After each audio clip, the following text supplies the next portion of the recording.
મિત્રો, મારી યુટ્યુબ ચેનલમાં તમારું હાર્દિક સ્વાગત છે.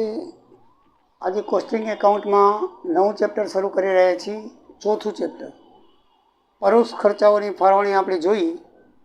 હવે પ્રત્યક્ષ મજૂરી, પરોક્ષ ખર્ચા એ આપણે હિસાબો જોયા 5મા ચેપ્ટરમાં.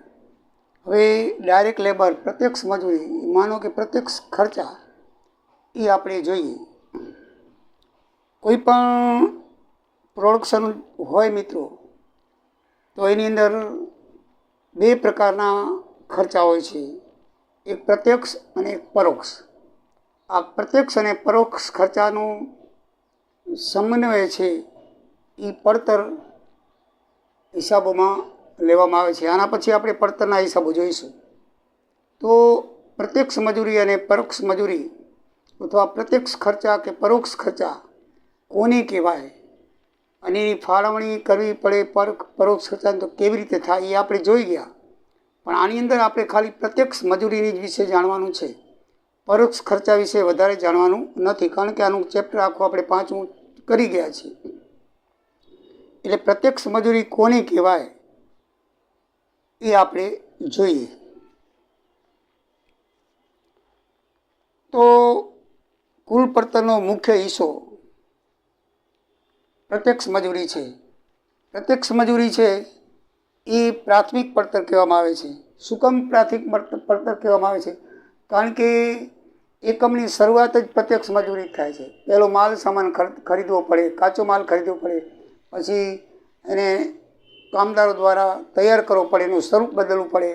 શરૂઆતનો જે વિભાગ એ હંમેશા પ્રત્યક્ષ મજૂરીને લગતો હોય છે. એટલે પડતરને શરૂઆતના જે ઉત્પાદનમાં છે એમાં પ્રત્યક્ષ મજૂરીનું બહુ જ મહત્ત્વ છે. એટલે એને પ્રાથમિક પડતરનો ભાગ કહેવામાં આવે છે. પછી જે કાંઈ છે, આ પેકિંગ કરવું, વેચાણ કરવું, બરાબર છે, જે કંઈ કરવું એ બધું પરોક્ષમાં આવે છે. તો એ પ્રત્યક્ષ અને પરોક્ષ એ બે ભેગા થાય એટલે કુલ પડતર કહેવાય. અને પછી પડતરના હિસાબો તમે કરી શકો. આના પછી પ્રત્યક્ષ મજૂરી અને પરોક્ષ મજૂરી જાણી ગયા પછી આપણને પડતરના હિસાબો ગણવા મુશ્કેલી ના પડે. એટલા માટે આપણે પરોક્ષ ખર્ચાનું જોયું, હવે પ્રત્યક્ષનું જોઈએ અને પછી આપણે પડતર ખર્ચાના હિસાબો જોઈશું. તો પ્રત્યક્ષ મજૂરી કેને કહેવાય મિત્રો? ઉત્પાદનમાં સીધો જ ભાગ લેનાર કામદારને ચૂકવેલ મજૂરીને પ્રત્યક્ષ મજૂરી કહેવાય છે. સીધો જ કામદારને ચૂકવી દેવામાં આવે, સીધો ખર્ચો. દાખલા તરીકે ખર્ચો માલ સામાન ખરીદ્યો, સીધો ખર્ચો થયો. તમારે કોઈ ગાર્મેન્ટનો ધંધો કરવો છે તો એના માટે તમે કાપડ લીધું, તો કાપડ લીધું સીધો ખર્ચો થયો, એ ગાર્મેન્ટમાં જ વપરાય, તો એ પ્રત્યક્ષ ખર્ચાઓ કહેવાય. એવી રીતે પ્રત્યક્ષ મજૂરી એટલે કે ઉત્પાદનમાં સીધો જ ભાગ લેનાર કામદાર હોય એને જે ચૂકવવામાં આવે મજૂરી, એને પ્રત્યક્ષ મજૂરી કહેવાય. અથવા તો વસ્તુના સ્વરૂપ, આકાર, કદ, સ્થિતિ કે રચના બદલવા માટેના કાર્યમાં ભાગ લેતા કર્મચારીને ચૂકવેલ મજૂરી એ પ્રત્યક્ષ સીધી મજૂરી કહેવાય છે, જે એકમ દીઠ સહેલાઈથી જુદી તારવી શકાય છે. દાખલા તરીકે ગાર્મેન્ટ ફેક્ટરીમાં કપડાં સીવનારને ચૂકવવામાં આવતી મજૂરી. દાખલા તરીકે જે રેડીમેડ કપડાં તૈયાર કરતા હોય, મુંબઈની અંદર ઘણા બધા કારખાનાઓ છે, બીજી જગ્યાએ પણ છે, એની અંદર જે દરજી રાખેલા હોય એ એક દરજીને એક નંગ બનાવવાનો હોય છે, તો નંગ દીઠ ભાવ બાંધેલો હોય કે ભાઈ તારે પેન્ટ બનાવવાનું, તારે શર્ટ બનાવવાનું, તારે બીજા કઈ પ્રકારના આપણે જે કપડાં પહેરી લેડીઝ જેન્ટ્સ બે, તારે આ બનાવવાનું, તો એક કપડું બનાવીને એકની મજૂરી બાંધેલી હોય, તો એને પ્રત્યક્ષ મજૂરી કહેવાય. એને શું કહેવાય? કારણ કે દરજીને પ્રત્યક્ષમાં જાતે જ ચૂકવવામાં આવે છે. એને એક નંગ દીઠ 10 રૂપિયા, 200 રૂપિયા નક્કી કરેલા હોય સીધા પેન્ટના, તો એને 200 રૂપિયા એક જેટલા પેન્ટ બનાવે, 10 પેન્ટ બનાવે તો 2000 રૂપિયા મળી જાય.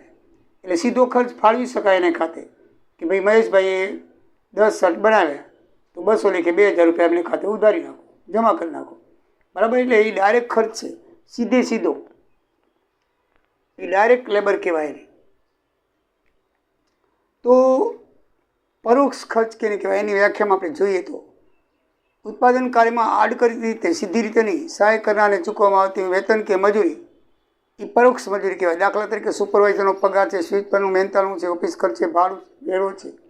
દાખલા તરીકે સુપરવાઇઝર છે તે એક એકમ માટે ન હોય, તો બધા એકમમાં જેટલા એકમ કામ કરતા હોય બધા એકમમાં ફરીને ચેકિંગ કરે તો એનો પગાર તો મહિને ચૂકવવામાં આવે. તો પછી એને ચૂકવવો કઈ રીતે? તો એની એ ખર્ચની ફાળવણી કરવામાં આવે છે. ભાઈ આ ઉત્પાદનમાં કેટલા કલાક એ રોકાણો, બીજા ઉત્પાદનમાં કેટલા રોકાણો, એ સમય હોય કે આટલા 5 કલાક આમાં રોકાણો, 3 કલાક આમાં રોકાણો, તો એ સમય પ્રમાણે એની ફાળવણી ખર્ચની કરવામાં આવે છે, પગારની. એટલે પરોક્ષ ખર્ચને છે ને ફાળવવો પડે છે. એ ડાયરેક્ટ સીધો ઉધારી શકાતો નથી, એને લાભના પ્રમાણમાં ફાળવવો પડે છે. જ્યારે પ્રત્યક્ષ ખર્ચ છે ને ડાયરેક્ટ સીધો ઉધારી શકાય, કારણ કે સીધો એ ખાતાને કે જોબને જ પૂરેપૂરો ખર્ચ ફાળવવામાં આવે છે, પૂરેપૂરો લાભ આપવામાં આવે છે. 100% લાભ લે છે. તો 100% લાભ લેતો હોવાથી એ પ્રત્યક્ષ કહેવાય, પ્રત્યક્ષ મજૂરી કહેવાય. દાખલા તરીકે હજી કોઈ કામદાર હોય, એ ફેક્ટરીમાં કામ કરે છે. હવે કામદાર જે ઉત્પાદનમાં કામ કરે છે ત્યારે જેને મજૂરી ચૂકવવામાં આવે ને ત્યારે એને પ્રત્યક્ષ મજૂરી કહેવાય. પણ માનો કે એ યંત્ર કોઈ ખોટવાઈ ગયું કારખાનામાં અને કામદાર કંઈક જાણે છે, બરાબર છે, અને યંત્રને સમારકામમાં એ મદદ કરે તો એ મજૂરી પાછી એને ચૂકવી પરોક્ષ કહેવાય. સમજાઈ ગયું ને મિત્રો? ઉત્પાદનમાં જે ભાગ લે છે ત્યારે એ પ્રત્યક્ષ મજૂરી તરીકે લે છે, પણ એ યંત્ર ખોટવાઈ ગયું ને એ મજૂરીમાં મદદરૂપ થાય તો એ જે મજૂરી ચૂકવવામાં આવે એને પરોક્ષ મજૂરી કહેવામાં આવે છે. એમાં અપવાદ છે મિત્રો. આમાં આપણે જોયું કે સીધો જ ભાગ લે એને પ્રત્યક્ષ કહેવાય, અને આડકત રીતે ભાગ લે ઇનડાયરેક્ટ રીતે. સીધો ભાગ લે પણ એમાં મદદ હોય, એકમ બનાવવામાં એની મદદ હોય. દાખલા તરીકે વીજળી ખર્ચ છે એમ ડાયરેક્ટ બધાને લાગવું પડે, સુપરવાઇઝર છે બધાને લાગવું પડે એટલે એની મદદ જ હોય. લાઇટ છે વીજળી ખર્ચે મદદ હોય એને, એટલે એને મદદ મળે એકમને. પણ એક એકમ માટે વીજળી ખર્ચ ન હોય, બધા એકમ માટે હોય, બધા જોબ માટે હોય. એટલે એનો લાભ લેતો હોય તો એ લાભના પ્રમાણમાં એને ફાળવવો પડે છે. શું કરવું પડે છે? ફાળવવું પડે છે. એટલે આવી રીતે આપણે વ્યાખ્યા નક્કી કરી, પણ એમાં અમુક અપવાદ છે. અપવાદ એટલે કે વ્યાખ્યા પ્રમાણે ન હોય, વિરુદ્ધ હાલે. દાખલા તરીકે ઘણા ખર્ચાઓ જે ખરેખર પ્રત્યક્ષ હોય તો તેને પરોક્ષ માનવામાં આવે છે. દાખલા તરીકે છે કારખાનામાં નાના સ્ક્રૂ હોય, ચાકી હોય, બોલ્ટ હોય, નટબોલ આવે ને, એ બધા નાના ખર્ચા કરી છે એ પ્રત્યક્ષ ખર્ચા કહેવાય. મજૂર પ્રત્યક્ષ લઈ આવે વેચાતા આપણે. પણ એ પછી દરેક વિભાગમાં એક જોબ માટે ન હોય. એ જો સ્ક્રૂની જરૂર, નટબોલની જરૂર દરેક વિભાગમાં પડતી હોય તો પછી કેટલી પડે એ એકદમ નજીવું સામાન્ય છે. એક બોલ નટ વપરાણો તો કે એને ખાતે ઉધારવા ન જવાય, બરાબર છે. એક ચાકી વપરાણી તો કે એ જોબ ખાતે કંઈ ઉધારવા ન જવાય. એટલે શુલ્ક ખર્ચ છે. એટલે એ ખર્ચ છે પ્રત્યક્ષ, બરાબર છે ને, તો તેને પરોક્ષ માની અને એને શિપનો વપરાતી હોય એ એકમ પૂરતી, કારણ કે તે વસ્તુ દરેક શિપમાં વપરાતી હોય છે તે એકમ પૂરતી વપરાતી નથી, એટલે એને પરોક્ષ ખર્ચ માની લેવામાં આવે છે. કારણ દરેક વિભાગમાં વપરાતી હોય છે એટલે એને શું માની લેવાનું છે? પરોક્ષ ખર્ચમાં. એક જમાં નથી વપરાતી, દરેકમાં વપરાતી હોય પણ થોડી વપરાતી હોય, સાવ શુલ્ક ખર્ચ કહેવાય. એટલે એને પ્રત્યક્ષ ખર્ચ ન માનીને શું કહેવામાં આવે છે? પરોક્ષ ખર્ચ માનવામાં આવે છે. જ્યારે અમુક ખર્ચ આ પરોક્ષ હોવા છતાં પ્રત્યક્ષ જણાવે છે. દાખલા તરીકે વીજળી ખર્ચ એ પરોક્ષ ખર્ચ છે, બરાબર છે. યુનિટના દરની અંદર ફાળવવો પડે દરેક એકમને જે આપેલો હોય. દાખલા આપણે જોઈ ગયા છીએ એટલે સારું છે, આપણે પહેલેથી અગાઉથી જાણીએ છીએ, બરાબર ને. એટલે આપણને ખબર છે કે પરોક્ષ ખર્ચમાં વીજળીની એકમની યુનિટ દીઠ કે એના જે ચાર્જ દીધા હોય એના યુનિટ દીઠ ચાર્જ દીધો હોય તે એના પ્રમાણે આપણે એને ફાળવીએ છીએ. પણ ઘણી વખત એવું બને, આપણે જોયું હતું દાખલાઓમાં પણ, કે યંત્ર દીઠ અલગ અલગ મજૂરી હોય. યંત્ર દીઠ અલગ અલગ મજૂરી શું? અલગ અલગ મીટર હોય. યંત્ર દીઠ અલગ અલગ મીટર ફાળેલું હોય તો સહેલાઈથી એક યંત્ર દીઠ એનો ખર્ચો ફાળવી શકાય. એ પ્રત્યક્ષ મજૂરીમાં આવે. દાખલા તરીકે લખ્યું છે યંત્ર દીઠ અલગ અલગ મીટર હોય તો વીજળી ખર્ચને પ્રત્યક્ષ ખર્ચ ગણાશે. બધાનું ભેગું મીટર હોય તો પરોક્ષ ખર્ચ, કારણ એને ફાળવવું પડે. પણ બધાનું અલગ અલગ મીટર હોય તો બધાનો અલગ અલગ ખર્ચો જાણી શકાય. એ મીટર ખાતે, એ જોબ ખાતે લખી શકાય. એ જોબનું મીટર જ અલગ છે એટલે વીજળી ખર્ચ પ્રત્યક્ષ ખર્ચ ગણાય. તો આ બે અપવાદ છે. એમાં તફાવત જોઈએ તો મિત્રો પરીક્ષા દ્રષ્ટિએ અગત્યનો છે. જોબ પ્રક્રિયા કે ઉત્પાદનમાં એકમ સાથે સીધી રીતે સંકળાયેલ મજૂરીને પ્રત્યક્ષ મજૂરી કહેવાય છે. દાખલા તરીકે ગાર્મેન્ટ ફેક્ટરીમાં કપડાં સીવનાર મજૂરીને ચૂકવાતી હોય મજૂરી, એ આપણે જોયું કે સીધી દરજીને ચૂકવી દેવામાં આવે છે. આની અંદર છે સીધી રીતે ચૂકવવામાં આવતી નથી, ફાળવવી પડે છે. દાખલા સુપરવાઇઝરનો પગાર, સ્વીપરનું મહેનતાણું, બરાબર, આ એને શું કરવું પડે છે? ફાળવવું પડે છે. મજૂરી રકમ કયા જોબને ખાતાની છે તે સહેલાઈથી જાણી શકાય, કારણ કે આખી મજૂરી એક જ પ્રકારના ખાતાની હોય છે, એટલે સહેલાઈથી જાણી શકાય કે ભાઈ આ ફલાણા ખાતાની છે. આ છે ને ફાળવણી કરતી હોવાથી સહેલાઈ રીતે જાણી શકાતી નથી કે આ એક જ ખાતાની છે, એટલે એ સહેલાઈથી જાણી શકાતું નથી. ફાળવણી કરીને પછી જાણી શકાય છે. પ્રત્યક્ષ મજૂરીનો લાભ એક જ ખાતા કે જોબને મળે છે, છતાં એટલે સીધી રીતે તે ખાતે ઉધારી શકાય છે. હવે એ શું છે, આપણને ખબર પડે છે કે આટલો પ્રત્યક્ષ મજૂરી છે એટલે સીધો એ ખાતાને, દાખલા તરીકે જો ગાર્મેન્ટ માટે લીધું કાપડ, એ કાપડનો કેટલો ખર્ચ થયો તો એ એક જ ઉદ્યોગ માટે છે, સીધો એ ખાતે ઉધારી શકાય છે, ગાર્મેન્ટ ખાતે. પણ આની અંદર એમ નથી. પરોક્ષ મજૂરીનો એક કરતાં વધુ જોબને ભાગ મળે છે, વધુ જોબને લાભ મળે છે, એટલે જેટલો જેને લાભ લીધો એ પ્રમાણે એને ફાળવવો પડે છે. સીધી રીતે ઉધારી શકાતો નથી, એની ફાળવણી કરીને કરવું પડે. આપણે દાખલા જોયા છે કેવી રીતે ફાળવણી કરી છે, બરાબર ને? એટલે એની ફાળવણી કરવી પડે છે. પ્રત્યક્ષ મજૂરી પ્રાથમિક પડતરનો ભાગ છે. પ્રત્યક્ષ મજૂરી છે ને એ પ્રાથમિક પડતર, શરૂઆતમાં જ પ્રત્યક્ષ મજૂરી એ પ્રાથમિક પડતરનો ભાગ છે, એટલે કે એ એકમની ઉત્પાદનનો શરૂઆતનો ખર્ચ છે, પ્રાથમિક પડતરનો ભાગ છે. જ્યારે પરોક્ષ મજૂરી છે ને એ કારખાનાનો પરોક્ષ ખર્ચ ગણવામાં આવે છે. એ શું ગણવામાં આવે છે? પરોક્ષ ખર્ચ ગણવામાં આવે છે. એટલે કે ઉત્પાદન પછી વેચાણ ખર્ચ છે, વિતરણ ખર્ચ છે, પેકિંગ ખર્ચ છે, એવું કરવું પડે ને. ખાલી એકમ કરીને ફગાવી દેવાના હોતા નથી. એ તો પડતર થઈ ગઈ, આટલામાં પડી, પણ એની અંદર પછી આ બધા ખર્ચા ઉમેરવા પડશે, પરોક્ષ ખર્ચા. એટલે પછી એને ફાળવવા પડે છે. શું કરવા પડે છે? એને ફાળવવા ગણાવે છે. અને એ કારખાનો શું કરાય છે? પરોક્ષ ખર્ચ ગણવામાં આવે છે. ઉત્પાદન થતી વસ્તુનો આકાર, કદ, સ્વરૂપ, રંગ, ગુણવત્તા વગેરે ભૌતિક ફેરફાર પ્રત્યક્ષ મજૂરી કામ કરનાર મજૂર કરે છે. એટલે કે પ્રાથમિક જ્યારે ઉત્પાદનનું એકમ કરવાનું હોય, દાખલા તરીકે ફર્નિચરનો ધંધો હોય તો ફર્નિચરના ધંધાની અંદર સીધું લાકડું લઈ આવે તો લાકડાની કંઈ એમને એમ થાય નહીં. તો લાકડાને પછી જેવી રીતે ફર્નિચર, પલંગ બનાવવો હોય, ખુરશી બનાવવી હોય, કબાટ બનાવવો હોય, તો એ પ્રમાણે એનો ભૌતિક ફેરફાર, એનો રંગ, રૂપ, સ્વરૂપ એ કોણ કરે છે? જે પ્રાથમિક મજૂર હોય છે, જે શરૂઆતમાં જ એ જ કરે છે. કોણ કરે છે? એ જ કરે છે. પછી ફેરફાર જાતે કરતો નથી, પણ બીજાને મદદરૂપ થાય છે. પરોક્ષ સત્તા શું છે? ફેરફાર જાતે નથી કરતો, બીજાને મદદરૂપ થાય છે. એની અંદર જે કટિંગમાં, કાપમાં, જે યંત્રમાં બધે જે વપરાયું હોય, યંત્ર વપરાયું હોય, એટલે કે વીજળી વપરાવી હોય, એ કારીગરોને યંત્ર એમને એમ કાપવું તો થાય નહીં. હવે આજથી કરતાં બધામાં યંત્રો આવી ગયા છે. વીજળી વપરાણી હોય તો એ વીજળી આમ ડાયરેક્ટ એને પ્રત્યક્ષ રીતે એક જોબ પૂરતી હોતી નથી, બધા જોબ પૂરતી હોય છે. એટલે આ શું, આ જે પરોક્ષ ખર્ચા છે એ એને મદદરૂપ થાય છે, પણ ડાયરેક્ટ રીતે સીધા એને મદદરૂપ થતા નથી. તો આ 5 ફેરફાર છે પરીક્ષાની દ્રષ્ટિએ અગત્યના છે, પુસ્તકમાં આપેલા છે. આ પણ પુસ્તકમાં આપેલું છે. મિત્રો, મેં તમને સમજાવવાનો પ્રયત્ન કર્યો છે, તમે બરાબર સમજી ગયા હશો.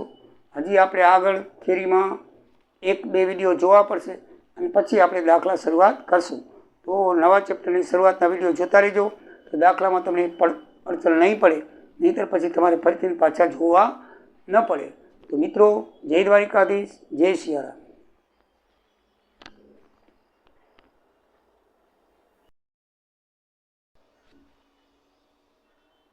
વિદ્યાર્થી મિત્રો, મારી યુટ્યુબ ચેનલમાં તમારું હાર્દિક સ્વાગત છે.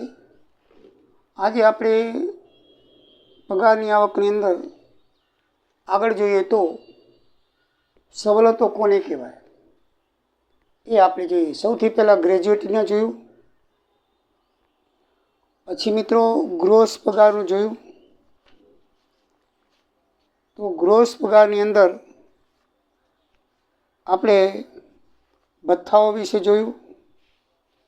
એમાં સામાન્ય ભથ્થા, વિશિષ્ટ ભથ્થા અને કેટલાક અમુક વિશિષ્ટ ભથ્થા, એવા 3 પ્રકાર જોયા. એમાં આની અંદર સવલતોની અંદર પણ 3 પ્રકાર છે.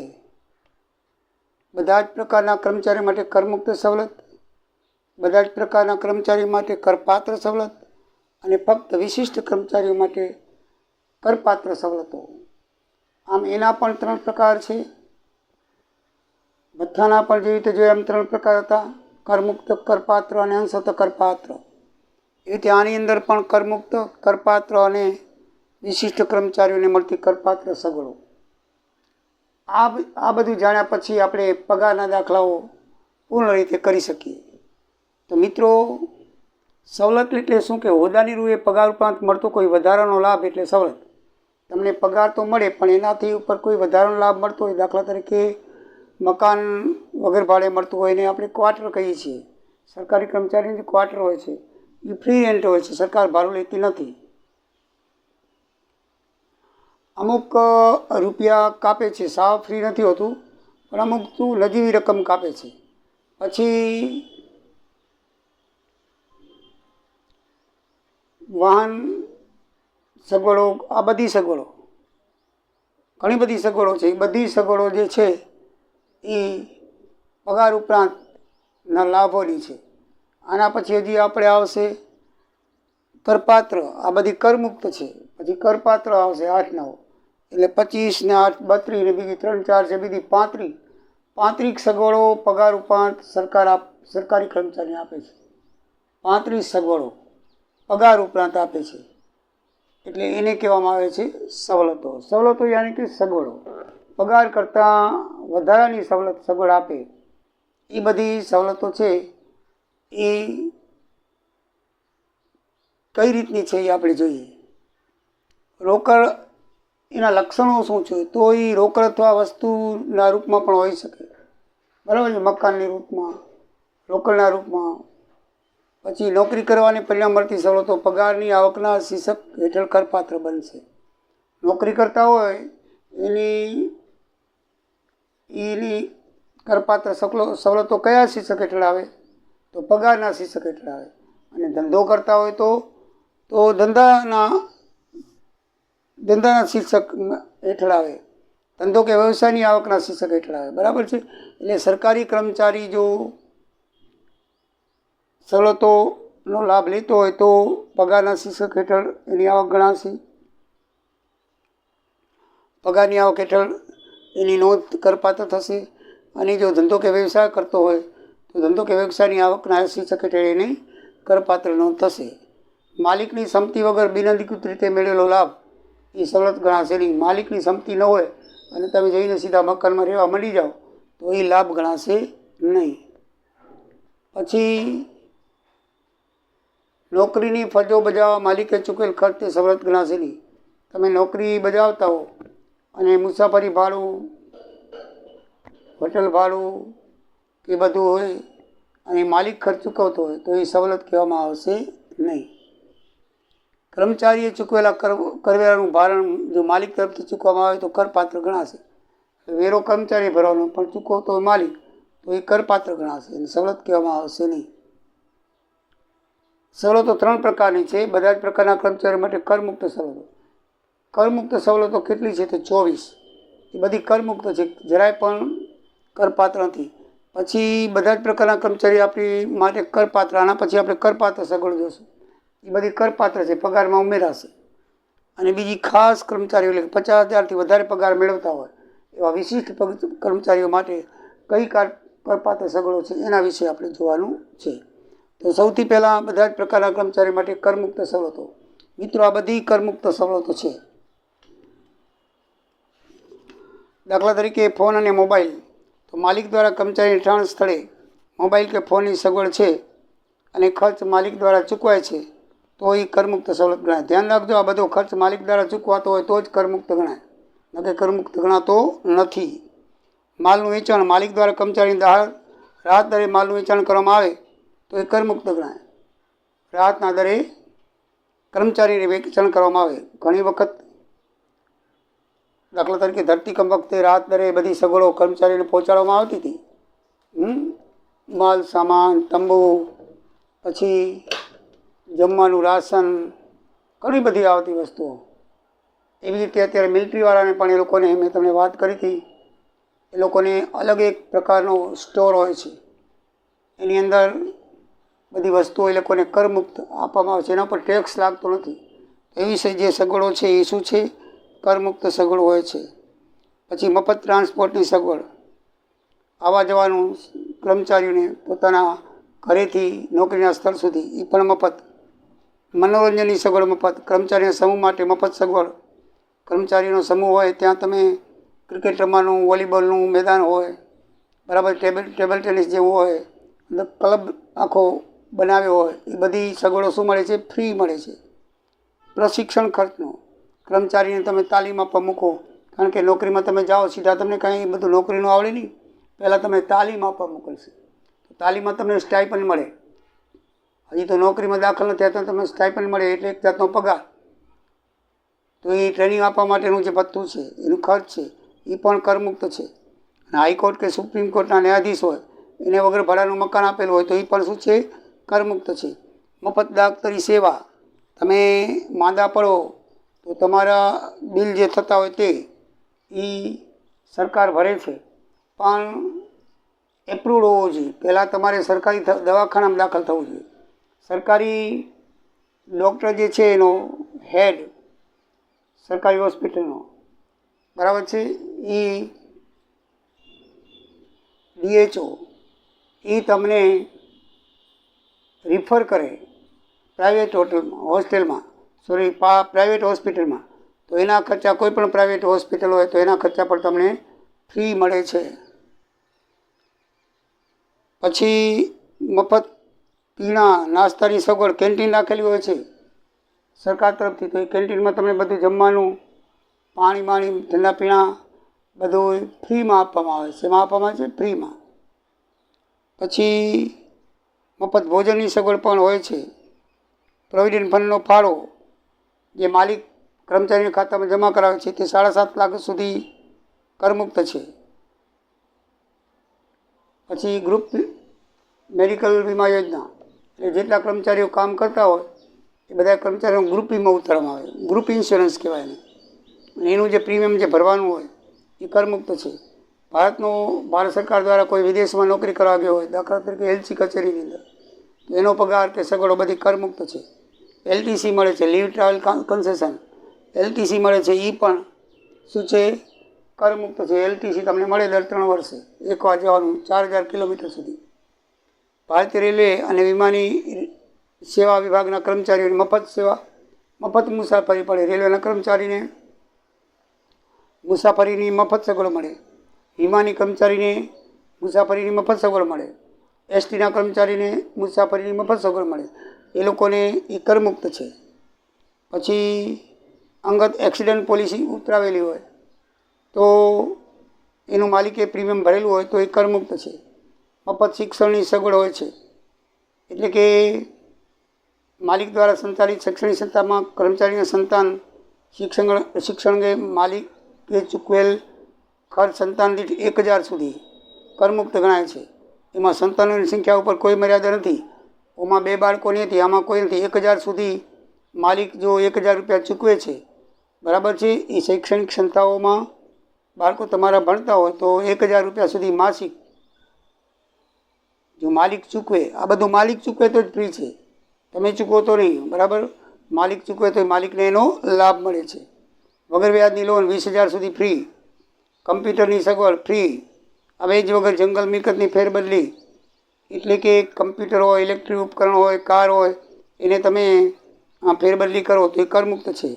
વગર જંગમ એટલે સ્થળિત ફેરફાર થઈ શકે એવા સાધનો, કમ્પ્યુટર છે, કાર છે, પછી ટાઈપરાઇટિંગ છે. અને સ્થાયી એટલે જમીન, મકાન એવા. પછી વગર ભાડાના સજાવટવાળું મકાન સંપૂર્ણપણે કરમુક્ત છે. હાઈકોર્ટને સુપ્રીમ કોર્ટના ન્યાયાધીશને મળતી મફત વાહન વ્યવહારની સગવડ કરમુક્ત છે. નોકરીના સ્થળથી કર્મચારીને જવા આવવાનું વાહન વ્યવહારનું ભાડું કરમુક્ત છે. સુદૂર વિસ્તાર એટલે કે 20,000 કિલોમીટરની 20,000 લોકોની ઓછીથી 20,000 લોકોથી ઓછી વસ્તી ધરાવતું જે ગામ હોય, એ ગામથી 40 કિલોમીટર જો દૂર રહેતા હોય એવા વિસ્તારને સુદૂર વિસ્તાર કહેવામાં આવે છે. કેવો વિસ્તાર કહેવામાં આવે છે? સુદૂર વિસ્તાર. તો એવા વિસ્તારની અંદર જો એ લોકો રહેતા હોય, દાખલા તરીકે દરિયાઈ ધંધાની અંદર કામ કરતા કર્મચારીઓ, ખલાસીઓ, પછી તેલ કંપનીની સંશોધન માટે કામ કરતા કર્મચારીઓ, આ બધા કર્મચારીઓની દૂર રહેઠાણ હોય છે તો એની દૂર રહેઠાણની સગવડ કરમુક્ત છે. પછી સરકારી નોકરીની બદલી થાય તો બીજા સ્થળે જાય, અહીંયા એને ક્વાર્ટર મળેલું હોય તો એ ક્વાર્ટર એને વધારે 90 દિવસ સુધી ફાળવવામાં આવે છે. પછી એ કરપાત્ર બની જાય છે. 90 દિવસમાં એને બીજા શહેરની અંદર પોતાની સગવડ કરી લેવી જોઈએ. પછી ત્યાં એક ક્વાર્ટર વાપરે ને અહીંયા એક ક્વાર્ટર વાપરે તો એવું ના ચાલે. 90 દિવસ સુધી એને કોઈ પણ એક ક્વાર્ટર ફ્રી મળે, પછી બને નહીં તો પછી કરપાત્ર થઈ જાય રકમ એની. 90 દિવસની અંદર તમારે ક્વાર્ટર ખાલી કરી દેવું જોઈએ.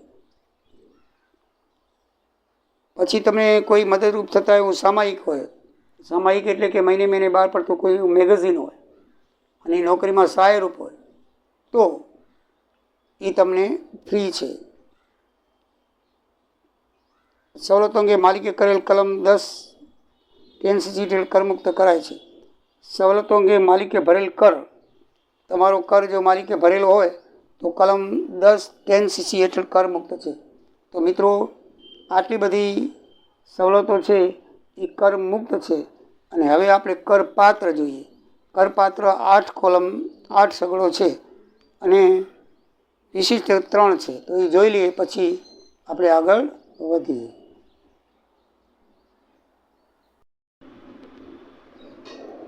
વિદ્યાર્થી મિત્રો, હવે આગળ આપણે બધા જ કર્મચારીઓ માટે કરપાત્ર ગણાતી સવલતો કલમ 17(2) મુજબ માલિક તરફથી અપાયેલ ભાડા વગરના રહેઠાણની કિંમત. માલિક તરફથી તમને ભાડા વગરનું રહેઠાણ આપેલું હોય તો એની વેલ્યુ છે એ એના દ્વારા રહેઠાણની જે કિંમત છે એ તમને કરપાત્ર ગણાય છે. શું ગણાય છે? વેલ્યુએશન કરપાત્ર. દર વખતે વેલ્યુએશન કરવું પડે છે. તો વેલ્યુએશન દ્વારા મળતી તમને સગવડ કેવી છે? કરપાત્ર છે. માલિક તરફથી આપેલ મકાનના ભાડાની બાબતમાં રાહત. માલિક તરફથી તમને મકાનના ભાડાની અંદર રાહત આપવામાં આવે, દાખલા તરીકે 50% તમે માલિક ચૂકવે, 50% તમે ચૂકવો, તો 50% માલિક તરફથી આપવામાં આવતું ભાડું એ કરપાત્ર છે. વિશિષ્ટ કર્મચારી 50,000થી વધારે પગાર મેળવતાને અમુક સંપૂર્ણપણે અંશતઃ મફત સવલતો મળે છે તે કરપાત્ર છે 17(2) મુજબ. તો વિશિષ્ટ કર્મચારી કોને કહેવાય? કે 50,000થી વધારે પગાર મેળવતો હોય તે. જોકે આ સગવડ હવે અર્થહીન થઈ ગઈ છે. જો નીચે લખ્યું છે, વ્યવહારમાં આ જોગવાઈ અર્થહીન થઈ ગઈ છે. આ પ્રમાણે વાર્ષિક આવક 50,000 અત્યારે ઝાડુવાળા પણ વધારે મેળવે છે તો તે પણ વિશિષ્ટ કર્મચારી ગણાય, માટે તે હાલના સમયમાં અર્થહીન છે. અત્યારે ઝાડુવાળો પણ 5-10 હજાર મહિને લેતો હોય છે તો એની આવક 1,20,000 કહેવાય, તો એ વિશિષ્ટ કહેવાય. એટલે આ જોગવાઈ છે ને અર્થહીન છે. એટલે આપણે ભણવી પડે એટલે ભણીએ છીએ, બાકી આનો કોઈ અત્યારે મિનિંગ નથી. બરાબર છે? જે જવાબદારી કર્મચારી ચૂકવી જોઈએ પણ માલિક ચૂકવે તો તે રકમ આવક એ રકમ કરપાત્ર છે. દાખલા તરીકે આવક વેરો કે અંગત દેવું માલિક ચૂકવે તો રકમ કરપાત્ર છે. પ્રોવિડન્ટ ફંડ કે અન્ય નિવૃત્તિ ફંડ સિવાયના બીજા ફંડમાં માલિક ચૂકવેલ કર્મચારીને વીમાની રકમ. બરાબર છે? પ્રોવિડન્ટ ફંડ કે અન્ય બીજા ફંડ સિવાયના કોઈ ફંડ હોય એ ફંડમાં જો માલિક ચૂકવે, એ ફંડ માલિક ચૂકવે, દાખલા તરીકે કર્મચારી વીમા પ્રીમિયમ, જીવન વીમા પ્રીમિયમ એ અંગત હોય છે, એ ચૂકવે તો એ પણ કરપાત્ર થશે. પછી કોઈ પણ કર્મચારી તેના માલિક તરફથી કે ભૂતપૂર્વ માલિક તરફથી કોઈ લાભ આપવામાં આવે, દાખલા તરીકે શેરની ફેરબદલી કરી આપવામાં આવે અથવા તો બીજી કોઈ મિલકતની ફેરબદલી કરી દેવામાં આવે તો એનું જે મૂલ્ય છે એ કરપાત્ર થશે. માલિક દ્વારા PF કલમ SEC/CCDની પેટા કલમ 1માં જણાવેલ સ્કીમ અને માન્ય સુપર એન્યુએશન ફંડમાં પાછલા વર્ષ દરમિયાન ₹7.5 લાખ સુધીનો ફાળો કરમુક્ત ગણાશે અને બાકીનો વધારે છે એ કરપાત્ર ગણાશે. તો પ્રોવિડન્ટ ફાળા સિવાયની બીજી પેન્શન સ્કીમમાં છે એની અંદર આ જે ફાળો આપેલો હોય તે કેવો છે? 7.5 લાખ સુધી કરમુક્ત છે, પછી કરપાત્ર છે. SEC કલમ આપણે ભણવાની નથી, આપણા અભ્યાસક્રમમાં નથી. એટલે SECના કોઈ પણ લાભ વિશે કે SECના કોઈ પણ દાખલા આવશે નહીં. SECથી SEUના કોઈ પણ દાખલા આપણે પૂછાશે નહીં ને આવશે નહીં. આમાં આપેલા હશે તો એ બીજા વિદ્યાર્થી બીજા માટે આપેલા હશે. આપણા માટે એ દાખલા SYBCO માટે અભ્યાસમાં નથી. SEC હેઠળના SECથી SEUના કોઈ પણ લાભ વિશે આપણે દાખલા કરવાના નથી. પછી નોકરી સાથે સંકળાયેલ અન્ય કોઈ લાભ કે સેવાનું મૂલ્ય કરપાત્ર ગણાશે. નોકરી સાથે ગણાયેલું બીજું આના સિવાયનું કોઈ પણ સવલત આપી હોય તો એ પણ કરપાત્ર ગણાશે. અને આ તો અર્થહીન છે છતાં લઈ લઈએ. ફક્ત વિશિષ્ટ કર્મચારી માટે કરપાત્ર ગણાતી સવલતો અત્યારે પાઠ્યપુસ્તકમાં 50,000થી ઉપર હોય એવા કર્મચારી જેનો પગાર 50,000થી ઉપર હોય અને ધંધામાં હોય તો 20% શેર મતાધિકાર ધરાવતો હોય જે વેપારી અંદર જે શેર હોલ્ડર, તો એવી વ્યક્તિ છે એને વિશિષ્ટ વ્યક્તિ કહેવામાં આવે છે.